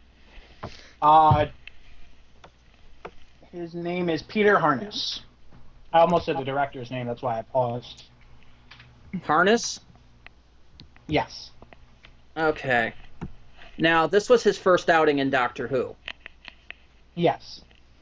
I think he accidentally stepped in a little bit of something a little too hard and didn't realize it until it was already out the door. Maybe. Yeah, and I'm looking at his previous credits, and he really hasn't done anything like this before. I think it's technically a newbie first mistake. But here's the thing: the executive producer overseeing him has definitely dealt in issues not necessarily abortion, but Series 6 had to do a lot with that general ballpark, to the point where he should have had been able to give some sort of guidance to that. Yeah, that's assuming that the executive showrunner was actually paying attention. Yes. And this is one of the few that he doesn't. Executive producer that the series before let Journey to the Center of the TARDIS slip through his attention span. Or around the same point in the season too. Well, half season. Mm-hmm. But yes, you would have thought somebody in the editing phases would have looked at that and went, "Okay, that's a can of worms we don't want to open up here." Or even, I mean, come to think of it, he would have wrote the pitch for that episode, wouldn't he? Because aren't these episodes normally the exec writes the pitch and then commissions somebody to write it? Something like that. At least that's how it was in the RTD era. All the time, though. He could have wrote, a bare bones pitch. In other words, he needed some kind of conflict to tear apart Clara and the Doctor. And that was all he needed for this episode, and the rest of it all just came up out of the writer's hands. Because that's a great figurative yes, if we need an argument to split up our male and female protagonists, so how about we make it an abortion analogy? Yeah, that sounds really bad. That makes it just worse. Yeah. I think this episode came about from a bunch of people not thinking. Just not paying attention to what they're doing until the final product was already out the door. By the way, since we've been fairly negative to this point, I do want to bring up one piece of praise I did have for this episode, and that is that I think it was the best appearance of Danny Pink yet. That doesn't say much. Because we've really only seen him in 2 previous episodes, and one of it being a week ago, and he spent a good chunk of that episode being the Mickey. Yeah, I will say that doesn't say much, but at the same time, he does give more worldly smart advice than he has thus far in the entire series. In just that little scene he was in. His statements were justified, rational, and thought through. Worthwhile. Well, again, this is somebody who has spent time doing military, and obviously had to do something really, really, really bad under orders. We don't know what. But it's although we can guess at this point based on implications that had to do with the death of civilians. Yes, possibly. That's all we know, though. We don't know the details. But whatever it was, apparently gave him a massive case of battle fatigue. Not PTSD, but the battle weariness. And he's starting to see the same thing in Clara. that the beginning of battle fatigue. The beginning of not wanting to do this anymore. Mm-hmm. And this is the kind of stuff that does cause people to do the infamous 1,000-yard stare that David Tennant was so good at giving. Speaking of which, you know who Clara reminded me of at the end? Tegan in a bit, yes. Resurrection of the Daleks. Or Resurrection, yes. Resurrection, yes. Yeah. Yeah, she is starting to have the Tegan response that it stopped being fun. Yes. It stopped being fun and it's getting too dark for her. And at the same time, I think that particular reaction's a bit much. Because Tegan had a very good reason to have that reaction. Oh yes, she had a lot of really dark stuff. She had a lot of people that she knew and care about die. And then she watched a bunch of other people die by the truckload. Yeah, Clara hasn't had that much, although she's had a few close calls here and there. She's had a few close calls, but she hasn't. The question is whether or not she remembers dying multiple times herself. Dying? Yeah. Oh, that's right. Yeah, remember she was the impossible girl? Yeah. And we don't know how much of that she remembers or not, because with true Moffat writing, it has never come up again. Except, well, actually, no. We know she knows stuff. We know she knows a lot about the previous Doctors. Although, a lot of that has apparently been thrown out the window this season. For instance, Clara's reaction to the Doctor regenerating in Deep Breath was a little over the top for somebody who would have been there to witness the Doctor regenerate in every other time he's done it. Pretty much. Mm-hmm. So Clara should have been the one to go, oh, here we go again. But she wasn't, and Moffat screwed up writing her yet again. Mm-hmm. Because she basically pulled a Rose at that point. Because Clara's Deep Breath thing was essentially Rose from the Christmas Invasion. That's not my doctor, where's my doctor? Legitimately explained why she didn't remember anything from that episode. Yeah, it would have been nice to have any kind of explanation as to why she wouldn't remember stuff that she obviously hints at remembering later. Mm-hmm. Because she has hinted at that she remembers some of that stuff this year already. So arguing now that her whole bit is weariness from all that seems to be putting it's like giving her cake and having her eat it too. You can't have both. It's got to be one or the other. So Come on, guys. Get your heads together and get it right. Stop being the Infinite Crisis, please. Mm-hmm. So I liked Tegan's version of this a lot better than I'm liking Clara's. So far, yes. Danny's reaction to this may turn out to be more. He may turn out to be more Ian than Mickey, and I'd like that. That would be nice. I think about since what did you guys think of Courtney? What? Courtney. What did you guys think of Courtney in this episode? Courtney's okay. She still annoys me at times. At times, but that's again being a little brat. Any little kid will get on your nerves at times. I think they're writing her a lot younger than the character is, which is a little bit annoying. Yeah, it really threw me off when she said she was 15 because I was thinking 12. Yeah. 12, maybe at best 13. 10, that might just fall into the thing where a lot of people just don't know how to write anybody below the age of 20. Mm-hmm.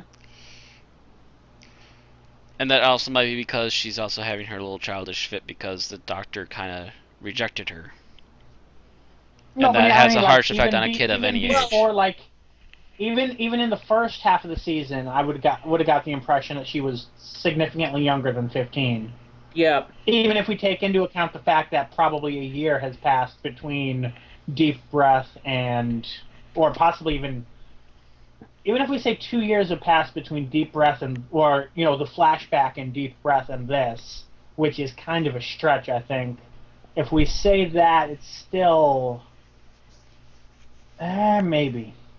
But even then, it's kind of a stretch. Yeah, it is.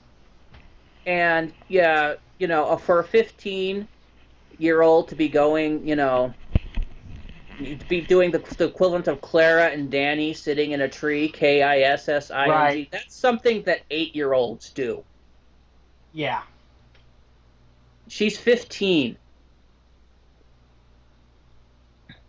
When I was 15, I was more interested in the latest video games than I was on whether my teachers were having relationships. If they would, I would have thought more power to them. You know? Well, I know married couples that were teachers in the same school, so that's not really anything new to me. Yeah, it didn't really, the whole obsession with Clara and Danny Pink being in love with each other seemed to be kind of And there's still very little chemistry there, by the way. Yeah, there isn't that much chemistry because he still leaves her on her own to think about it. Yeah, but no, What I'm saying though is I still think it's a little it's elementary school, not high school, to use our terms.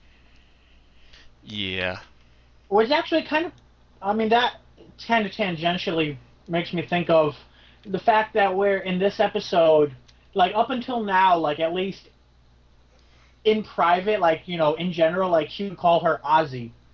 And, like in like the little like graffiti and whatever, or when she's talking to her friends. Whereas here, she's uncomfortable calling her anything other than Miss, and I found that kind of interesting.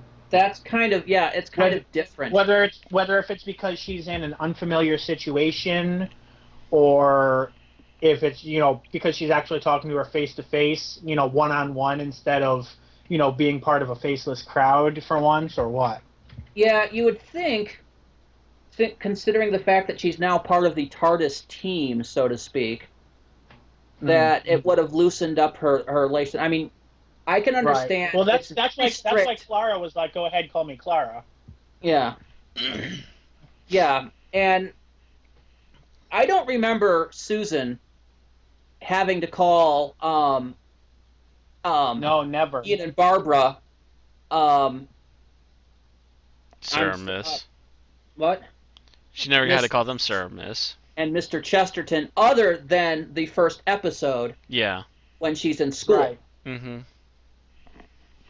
Or at Sir or Ma'am. Either way, once they were on the TARDIS, they were Ian and Barbara. And, so this, call me Miss is either her being deliberately confrontative to Clara's presence. No. Oh, yeah. You said it backward as call me Miss instead of her saying that she'd rather call her Miss. Miss is being deliberately confrontative to Clara's presence, or she's too freaked out to do anything else. Yeah. Either way, it's not going to make the best of companions. Then again, we're also talking about a child, and she's totally new to this stuff. It's also possible that it's guilt over someone who, she's been talking crap about her behind her back, and now she's face to face with her and isn't ready to call her by a familiar name yet as a result. It's possible. I don't know. It still seems a little bit off to me. But like I said, I still think they're writing her younger than she is. Which is also very possible. I will say this. She's still a far cry better than the kids from Nightmare in Silver. Yes. So at least there's that. They managed to write a child slightly better than the previous, yes. So I think at this point we're going to go to final thoughts. Mm-hmm. I think we've run out of things to bitch about. Anybody have anything else they need to bitch about? I think we covered most of it. Okay, awesome. All right, final thoughts will be in the relation that you are on my thing, which starts you with Aaron. Final thoughts, I just, maybe if it were more of a fantasy, like you mentioned before, if this was not Earth, but another planet. Planet X and Galaxy Y, as I said? Yeah, Planet X and Galaxy Y, where this, it would be a little bit more. It would be a little bit more understandable, a little bit more entertaining. I'd be, a little bit more cool with it. I mean, The whole despite fantastic my element beliefs, of it. Yeah, if it had a little bit more fantastic element, it would be a little bit more entertaining, a little bit more enjoyable. I also felt that what's her face? Was it Lethbridge Stewart's daughter? In this episode, the- no, the blonde woman, the no. astronaut lady. I can't even She's remember she's her. an astronaut from the future. That's all she is. Oh, really? They don't really Okay, talk for about some- who she is much, or really explain themselves to her much either. She pretty much automatically gets all the implications of them being time travelers, and they never really discuss anything about anything Captain except for the plot with her. Ludwig is her name. Captain Ludwig. Yeah, Captain Ludwig Oh. and 2 red shirts. For some reason, I got her confused with Lethbridge Stewart. Well, No. Anyway, yeah, I wish that a lot of the characters had been fleshed out, including Courtney too. If she were fleshed out in a more believable way too.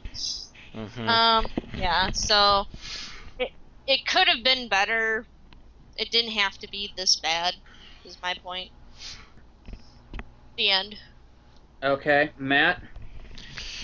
And I'm sorry about getting political, by the way, first of all, but it's hard not to when the story leans so hard that way to begin with.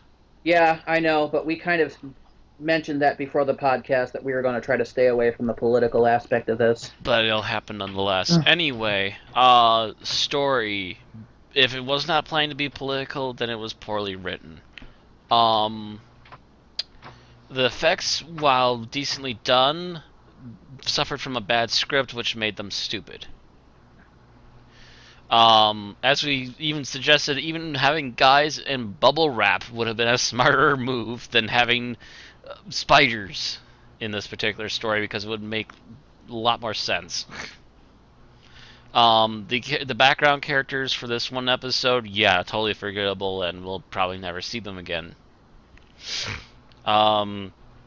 Courtney did have her moment to shine, but sadly it was also due to a really bad plot device to try and explain away the spiders. And a lot of the physics, as we covered, totally bonk. Don't know what they were thinking. Yes, if this was an alien planet that was similar to Earth and had a similar moon, and then we could explain it away that it was actually an egg around this alien planet, then by all means that would have been a lot better and a lot smarter. But being that it's supposed to be our moon around our planet, no. That's about it. Bill? Well, this episode is one where I really just want to take aside the writer, show him a biology book, and then beat him over the bloody head with it. Because that's the only way to get the knowledge in deep enough to deal with this episode. It's... Stupid.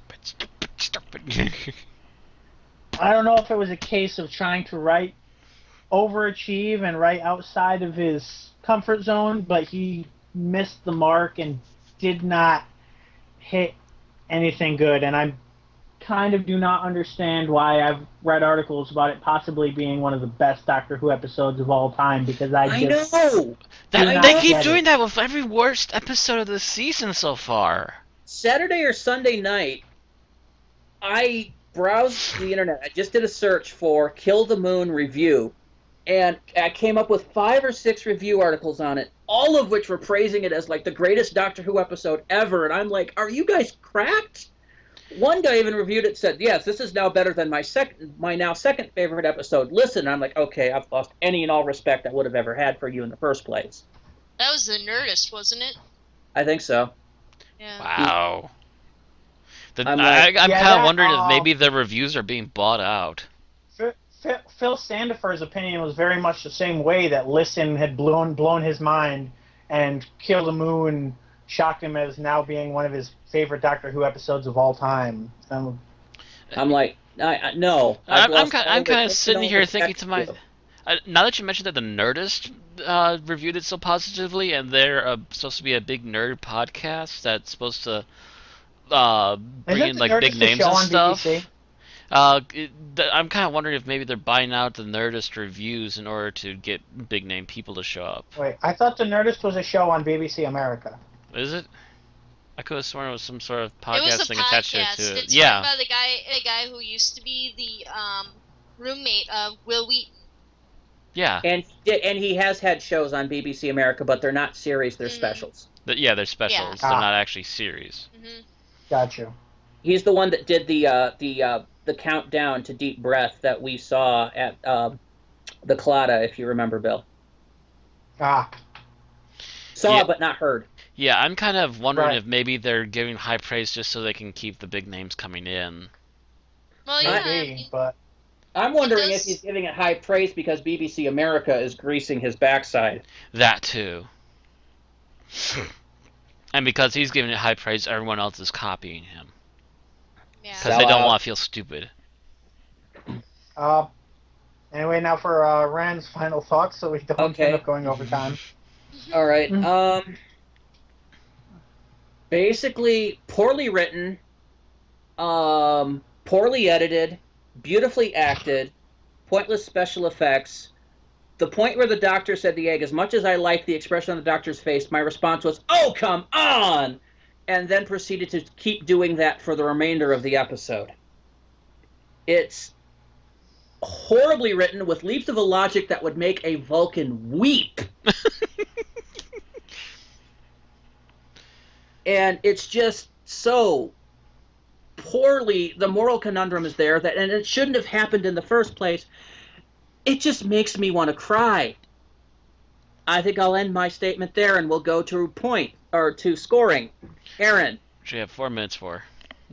4 minutes. Okay. I'm going to give this. Gosh, I'm going to give it 1.5.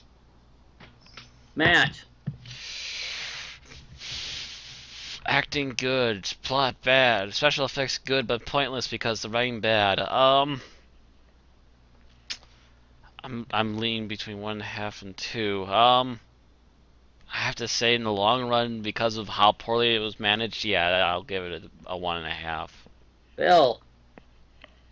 Well, prior to this discussion, I thought that I had minor enough complaints to go for a 2.5. After the discussion of just how sloppy the whole potentially political angle was handled and just some of the things that just made it worse, I'm going to lower that to a 2. All right, and I'm going to make this a 1.5 by giving it a 1. Oof. I absolutely did not like this episode from the point he said it onward. It was absolutely pointless, and in the end, the decision didn't matter. It burns at me now. I haven't been this angry since Asylum of the Daleks.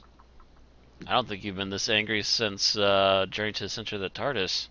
And I gave that a 0.5. That shows you where this is rating on my scale. It's getting close. It's edging towards that point. So with a 1, a 2, and 2 1.5s, this becomes a 1.5. This is no math needed by Bill.